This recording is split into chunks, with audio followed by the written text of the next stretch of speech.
안녕하세요, 다니쌤입니다. 오늘 주제는요, 주택 신축 시에 사업의 승패를 가르는 주차장법입니다. 건물을 새로 짓는다는 것은 엄청나게 큰 돈이 들어가는 거죠. 내 전 자산이 들어가는 이 사업인데, 주차장을 잘 모르고 시작을 하면요, 오히려 큰 손해를 볼 수가 있습니다. 우리가 집을 지을 때 이 사업을 성공하기 위해서 여러 가지 중요한 요소들이 있는데, 가장 중요한 것이 바로 주차장입니다. 왜냐하면요, 내가 주차장을 확보한 것만큼 건물의 규모가 결정되기 때문에 그렇습니다. 오늘은요, 주택 신축을 예정하신 분들은 꼭 한번 보시기 바랍니다. 주차장법이 얼마나 중요한지, 그래서 이것을 어떻게 준비하고 공부해야 되는지 아주 쉽게 알려드리겠습니다. 네, 한 달 전에 50대 중반의 남성분이 상담을 오셨어요. 이분은 1년 전에 은퇴를 하셨다고 합니다. 재취업을 하려고 많이 노력을 해봤는데 취업이 안 됐어요. 그래서 이분이 고민을 하시다가 현실적으로 재취업을 한다는 건 힘들고 모아둔 재산은 없고, 근데 이분이 이제 아파트가 한 채 있었습니다. 그래서 작년에 12월 달에 아파트를 이제 처분하고, 제가 자주 말씀드리는 조그만 건물을 지어서 한 개층 거주하고 임대 사업을 하려고 하셨죠. 그래서 이제 매각을 했다고 합니다. 그래서 올 3월 달에 70평 정도 되는 부지를 매입을 하셨어요. 그쪽 시세가 평당 한 2,200 정도 하는데, 한 2,000 조금 넘게 계약을 하신 거예요. 그럼 평당 한 150만 원 정도 싸게 했으니까 한 1억 이상 싸게 산 거죠. 그래서 이제 굉장히 흡족해 하셨습니다. 그래서 이제 이분이 잔금이 다음 달인가 그랬어요.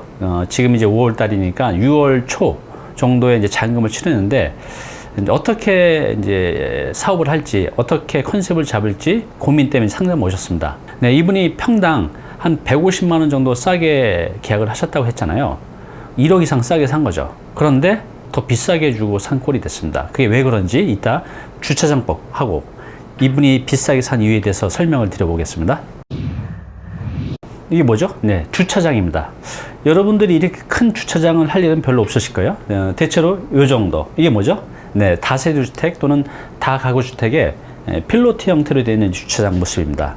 저쪽에 보시는 것도 이제 다세대 주택의 1층이 주차장으로 되어 있고, 여기도 이렇게 주차장으로 되어 있죠.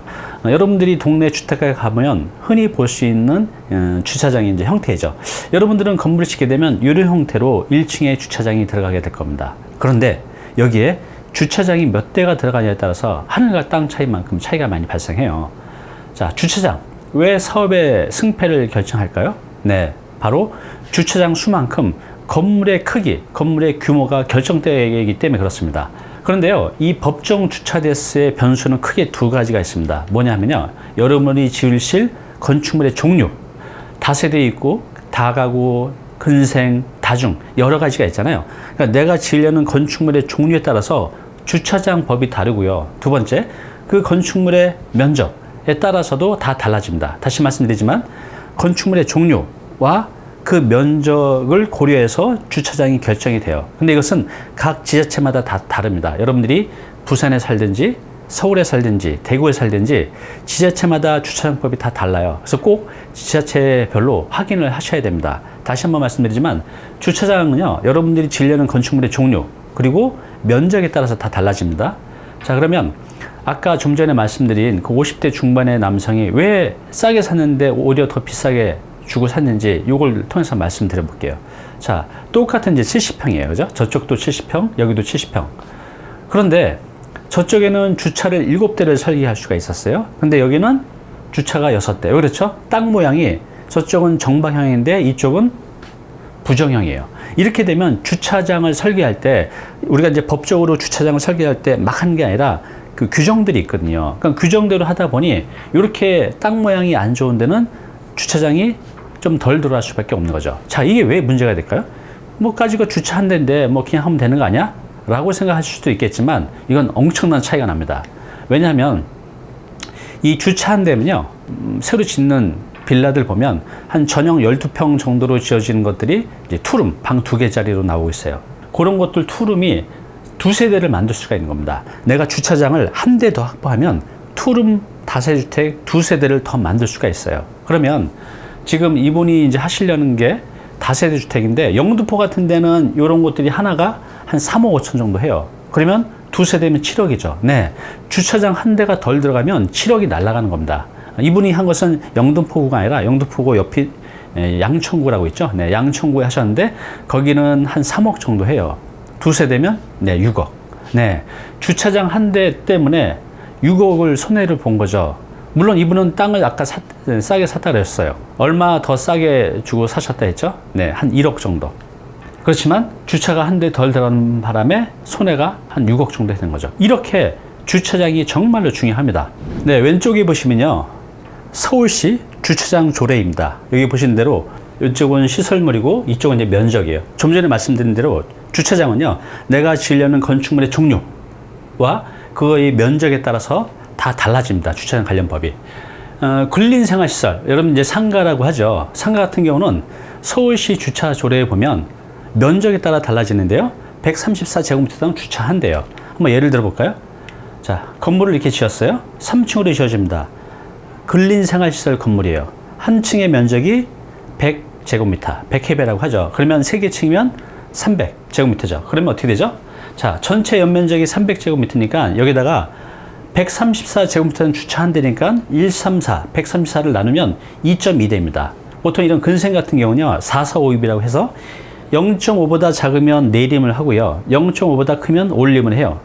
0.5보다 작으니까 2.2에서 2를 없애고 주차 2대가 되는 겁니다. 그렇죠?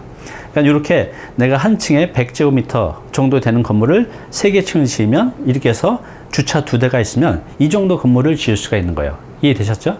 네, 이번에는 이것도 서울시 주차장 조례인데요. 여러분들이 흔히 많이 짓게 될 것은 실제로 근생보다는 다가구 주택, 다세대 주택 아니면 소형 주거용 오피스텔을 많이 지으실 거예요. 이런 같은 경우는 서울시에 어떻게 되냐면요. 면적에 따라 달라집니다. 주택의 전용 면적이 30제곱미터보다 작으면 한 세대당 주차 0.5대, 또 30제곱미터보다 크고 60제곱미터가 작으면 세대당 0.8대, 그리고 그보다 크면 60보다 크면 세대당 한 대가 들어갑니다. 이렇게 내가 지으려는 건축물의 종류 또 그 건축물의 면적에 따라서 주차 대수가 다르게 적용이 돼요. 자, 한번 해볼까요? 지금 3층짜리 건물이 있다고 쳐볼게요. 2층하고 3층은 전용 면적이 28제곱미터예요. 28제곱미터. 그리고 1층은 55제곱미터. 그래서 여기 이제 3세대고요. 여기도 3세대, 여기 이제 2세대라고 해볼게요. 자, 이럴 때 주차가 몇 대 필요할까요? 서울시 같은 경우는 주택의 전용 면적이 30보다 작으면 세대당 0.5대예요. 자, 그럼 여기 지금 28제곱미터니까 30보다 작죠. 그러면 주차가 한 세대당 0.5대. 총 6세대죠. 2층 3개, 3층 3개 해서 6세대. 곱하기 뭐로 해야 되죠? 0.5대. 네. 30보다 작으면 0.5대이기 때문에 그러면 세대죠. 자, 그 다음에 1층은 55제곱미터예요. 자, 이거보다 커요? 어디에 포함이 되죠? 네, 여기에 포함이 되네요. 그러면 세대당 0.8대. 그래서 요 1층은 2세대니까 2세대 곱하기 0.8대 하면 1.6대. 그죠? 자, 이렇게 되면 주차 몇 대가 필요할까요? 네, 4.6대죠. 요거하고 요거 합치면 4.6대. 그러면 4.6대를 넣으면 될까요? 아니죠. 딱 떨어져야 되잖아요. 네, 이때는 5대. 이 주택은요, 4,4,5이 아니라 무조건 올림을 합니다. 그죠? 내가 4.4대든 4.5대든 4.7대든 올림을 해서 5대가 되는 겁니다. 그러니까 저 정도 건물을 지으려면 1층에 주차 5대를 확보를 해야 된다는 거죠. 이해되셨죠? 네, 이것은 설계 개요인데요. 여기 보시면 오피스텔하고 다세대하고 섞어서 지어져 있어요. 여기는 이제 전용 면적이 하나당 한 29제곱미터 정도 됩니다. 자, 그런데 총 18세대예요. 세대수가. 주차가 몇 대 필요하죠? 네, 여기 보면 9대가 필요하다고 됐어요. 왜 그렇죠? 30제곱미터보다 작으면 세대당 서울시 같은 경우는 주차 대수가 0.5대예요. 그러면 18세대 곱하기 0.5 하면 9대가 되는 거죠. 그래서 여기는 주차 9대가 필요한 겁니다. 자, 이게 뭐냐면 1층 평면도예요. 여기 이거는 이제 코어라고 합니다. 여기 이제 계단실이고요. 여기 복도가 있어요. 그리고 여기 뭐죠? 네, 엘리베이터. 그리고 여기 보면 아까 주차가 9대 필요하다 했잖아요. 자, 여기 1대, 여기 2대, 여기 3대, 4대, 5대, 6대, 7대, 8대, 9대. 네, 이렇게 9대가 설계가 됐기 때문에 이 건물에 18세대를 지을 수가 있는 거예요. 자, 그러면 한번 볼게요. 이게 이제 평면도입니다. 2층, 3층, 4층 이제 평면도를 이렇게 보여주고 있는 건데요. 1호, 2호, 3호. 자, 여기는 엘리베이터가 있고, 계단이 있고, 여기는 이제 복도예요. 그래서 이걸 이제 코어라고 합니다.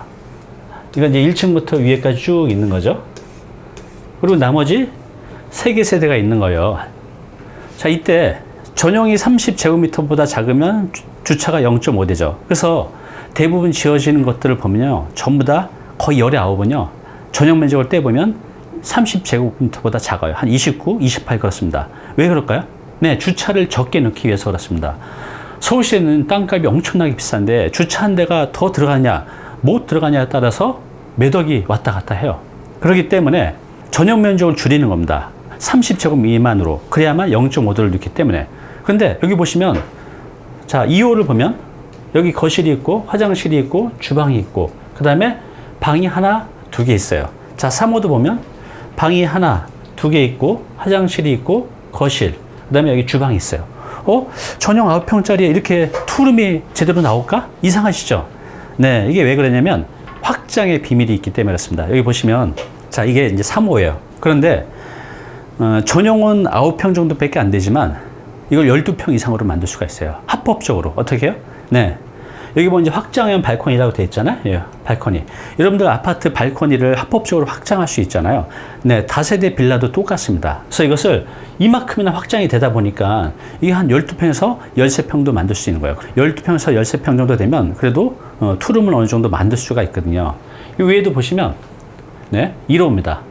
자, 1호도 9평 정도밖에 안 되는데 여기 보면 이 확장형 발코니를 만들어서 합법적으로 12평 내외를 만드는 겁니다. 그러면 살기 괜찮은 투룸을 만들 수가 있어요. 왜 이렇게 한다 그랬죠? 네, 한 세대당 주차를 0.5대만 넣기 위해서 세대당 전용 면적을 30제곱미터보다 작게 만들고 대신에 이제 발코니를 확장해서 실평수를 키우는 겁니다. 이렇게 해야만 사업성이 있어요. 그래서 여러분들이 뭐 서초, 강남, 송파, 용산, 영등포 이렇게 좀 비싼 동네들 있잖아요. 빌라들 이렇게 분양하는 것들을 보면 대부분 이런 식으로 되어 있습니다. 왜요? 주차장을 적게 넣기 위해서. 그래야만 이제 사업성이 있으니까 전용 면적을 이제 작게 가는 겁니다. 오늘 당신께서 해야 할 일이 있습니다. 주차장 굉장히 중요해요. 그래서 여러분들이 사업할 부지를 갖고 있던가 아니면 새로 사업할 부지를 찾으실 때 계약을 먼저 하시면 안 돼요. 뭘 먼저 해야 되죠? 네, 여기에 주차가 몇 개 나오는지를 먼저 확인을 해야 됩니다. 어떻게 확인할 수 있죠? 네, 인근 건축사 사무실 가시면 가설계 또는 이제 설계 개요를 부탁하면 돼요. 뭐 비용은 뭐 적게는 한 20만 원에서 한 100만 원 내외 할 거예요. 이걸 꼭 해야 됩니다. 이 돈 아까워서 안 했다가 이분처럼 크게 낭패를 보실 수가 있어요. 몇 천만 원이 아니라 몇 억이 왔다 갔다 합니다. 계약하시기 전에 주차 데스크가 제대로 나와서 내가 원하는 사업 수익이 나온지를 꼭 가설계 확인한 다음에 계약하시기 바랍니다.